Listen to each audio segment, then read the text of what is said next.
नमस्कार. कष्टाची कमाई श्रेष्ठ या कहाणीला सुरुवात करूया. एका नगरात 2 चोर राहत होते. प्रत्येक दिवशी ते चोरी करत आणि 2 हिस्से करून वाटत असत. एक हिस्सा स्वतःसाठी व दुसरा हिस्सा ईश्वराला देत असत. एका रात्री ते चोरीसाठी निघाले. बरीच भटकंती करूनही त्यांना चोरी करण्याची संधी मिळाली नाही. दोघेही थकून मंदिराच्या ओट्यावर बसले. तेथे त्यांना एक संत भेटले. संतांनी त्यांना परिचय विचारला तर त्यांनी स्वतःबाबत खरे सांगितले.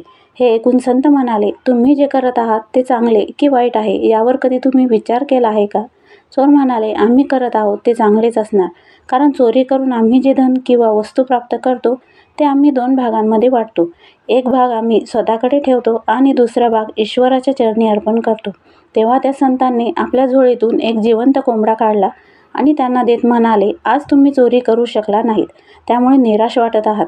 हा कोंबडा ठेवा, याचे 2 हिस्से करा आणि स्वतःसाठी ठेवा आणि दुसरा ईश्वराचरणी ठेवा. दोघेही चोर आश्चर्यचकित झाले. संतांच्या बोलण्याचा आशय समजून म्हणाले, महाराज, इथून पुढे आम्ही चोरी न करता कष्टाची कमाई करून खाऊ आणि त्यातील एक हिस्सा ईश्वराचरणी ठेवू. दोघेही संतांना